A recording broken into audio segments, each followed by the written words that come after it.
Bismillahirrahmanirrahim. Surah A'la. Central theme and relationship with the preceding surah. Surah Tariq, the previous surah, ended on urging the Prophet Muhammad ﷺ to show patience and to wait for the decision of God. He was told that those who have become persistent in denying him have been given respite by the Almighty according to his established practice in this regard, and this period is soon to end. He was asked to give them respite also. Soon they will see the consequences of their rebellious attitude. He should rest assured that they will not be able to escape God's grasp. He has total control over them. Now in this surah, while ignoring these stubborn elements from among the Quraysh, the Prophet Muhammad ﷺ is addressed directly and given glad tidings that every work of God manifests itself in a gradual and sequential way, and this gradual and sequential way is based entirely on his wisdom. The Prophet Muhammad ﷺ should trust God. Soon the time is going to arrive when his efforts will bear fruit and all hindrances which stand in his way shall be removed. This change in address is evident in at least the next 10 surahs. If ever the adversaries are addressed, they are addressed in a secondary manner.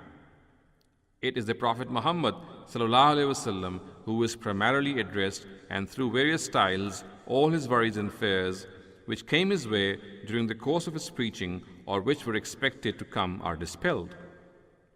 Analysis of the discourse. Section 1, verses 1 to 5. The Prophet Muhammad ﷺ is directed to continuously extol the Almighty and is reminded of those of God's attributes which testify that all his works manifest in a gradual and sequential manner. Just as vegetation gradually becomes lush and dense, similarly, a person's physical and intellectual abilities also reach their culmination in a gradual manner. Section 2, verses 6 to 8. Glad tidings are given to the Prophet Muhammad ﷺ that he too will be dealt with in accordance with the above outlined law. The favor of revelations that he is receiving will gradually reach its culmination and will be taught to him in such a thorough manner that he will not forget even a word of it, except if the Almighty wants him to leave aside something. He is aware of the apparent and the hidden. He fully knows the circumstances the Prophet Muhammad ﷺ is facing or will be facing. From within hardships, he will create ease for him. Section 3, verses 9 to 13.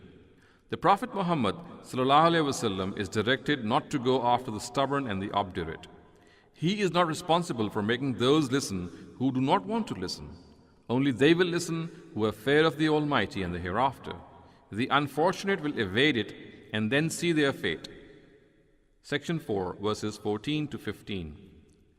Glad tidings of success are given to the fortunate who purified themselves and remembered their Lord and prayed to him. Section 5, verses 16 to 19. The disbelievers are addressed and admonished on their real mistake, and that is giving preference to this world over the next. It is for this reason that the message of the Prophet Muhammad ﷺ does not find roots in their hearts, even though it is the life of the hereafter which is better than this life and also eternal. All previous prophets and scriptures have taught this. Text of the surah. بسم الله الرحمن الرحيم سبح اسم ربك الأعلى الذي خلق فسوى والذي قدر فهدى والذي أخرج المرعى فجعله غثاء أحوى سنقرئك فلا تنسى إلا ما شاء الله إنه يعلم الجهر وما يخفى ونيسرك لليسرى فذكر إن نفعت الذكرى سيذكر من يخشى ويتجنبها الأشقى الذي يصلى النار الكبرى ثم لا يموت فيها ولا يحيا قد أفلح من تزكى وذكر اسم ربه فصلى بل تؤثرون الحياة الدنيا والآخرة خير وأبقى إن هذا لفي الصحف الأولى صحف إبراهيم وموسى. Translation of the Surah. In the name of God, the most gracious, the ever merciful. Glorify the name of your Lord, the Most High, who made a sketch and then perfected it, and who set destinies and then gave guidance, and who brought forth vegetation and then made it lush green. We shall recite to you, then you will not forget except what God pleases. He knows what is apparent and what is hidden, and we shall lead you towards ease. So remind them if reminding is beneficial. The fearful will benefit from it, and the wretched will evade it. He will enter the great fire, then neither will he die nor live in it.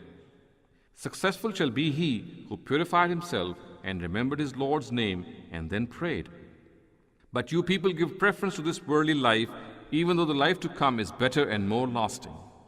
This is the teaching of the earlier scriptures as well, the scriptures of Abraham and Moses.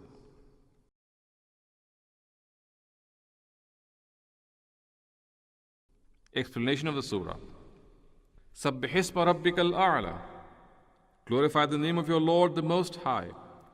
It has been explained at many places in this tafsir that the word tasbih serves to absolve the Almighty of all things which are against His majesty. It is the true comprehension of God which is the fountainhead of knowledge and cognizance, power and belief. If an error creeps into this comprehension, man is led away from true knowledge and gets caught in the tentacles of Satan. The result is that the heart of a person becomes devoid of the blessing of belief and trust and of the light of inner satisfaction. He also becomes bereft of the resolve to persevere and persist against the vicissitudes of life. It is the true comprehension of God and His remembrance which strengthens the heart of a person and keeps it content on the right path. The Qur'an states, "Ala bi dhikrillahi tatma'innul qulub."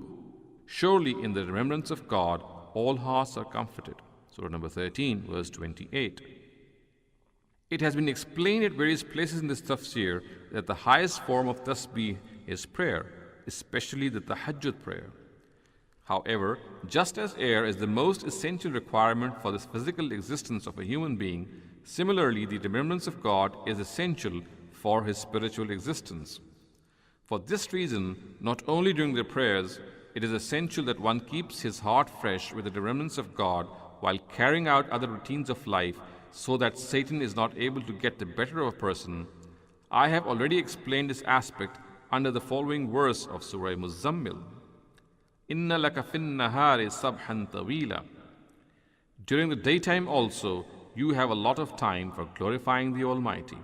Surah number 73, verse 7. Here the Prophet Muhammad ﷺ has been directed to do tasbih to attain fortitude and perseverance. Hence the word is used in its comprehensive meaning here. Alladhi khalaqa fasawwa, who made a sketch and then perfected it. In this verse and some of the subsequent ones, attention is directed at certain attributes of the Almighty, attributes which show that all of the Almighty's works and plans are carried out in a gradual manner, a scheme which itself is totally based on His wisdom. Thus, it is essential for a person to fulfill the directives of God with patience and steadfastness and remain in the hope that the final destination of the path on which He has directed a person to tread will soon come with all its blessings. Any delay in this is based on the wisdom of God, and any hardships he may encounter in this way will carry benefits for him not only in this world but also in the hereafter. The common meaning of the word khalaqa is to create. However, it also means to make a sketch or an effigy of something. For example, it is used in this meaning in the verse أَخْلُقُ لَكُم مِّنَ الطِّينِ كَهَيْئَةِ الطَّيْرِ فَأَنفُخُ فِيهِ فَيَكُونُ طَيْرًا بِإِذْنِ اللَّهِ. From clay I will make for you the effigy of a bird. Then I will breathe into it, and by God's leave it shall become a living bird. Surah number 3, verse 49. The word tasbiyah, which is the verbal noun of sawwa, means to improve something, to flatten something, and to perfect something. Contextual indication shows that here it is used in the last of these meanings. The implication is that if man only reflects upon his own creation, he will come to realize that he has not been made instantaneously. He has reached culmination after passing through many stages. Initially, a sketch is made of him and slowly passes through various stages and ultimately becomes a complete individual. وَالَّذِي قَدَّرَ فَهَدَى, and who set destinies. Same is the case regarding the development of a person's abilities and in his reaching the pinnacle of his material and spiritual skills. The Almighty has also placed him in the thirst for things on which he is dependent and has also provided for him the means and resources to acquire these things, and also blessed him with the ability to benefit from these. For example, if a child needs milk, then he has been provided with it through the bosoms of his mother, and has also been guided to suck her bosoms and feed himself with it. Later, when his needs expand, each person is provided from the repositories and treasures of this earth. He has also been given the intellect required to search for these treasures and adopt ways to reach them and invent means to benefit from them. Similarly, for this spiritual and moral development, the Almighty has ingrained in him the awareness of good and evil and sent prophets and messengers to him for his guidance. These personalities were sent to instruct him about the path which is in accordance with his nature and benefiting from which will make him attain salvation, and also to delineate to him the path which is in congruence with his nature and will lead him to doom. Moreover, the Almighty has destined for man all phases and places, tests and trials he is going to encounter from his birth to death. He has also divulged to man the way to deal with all these things.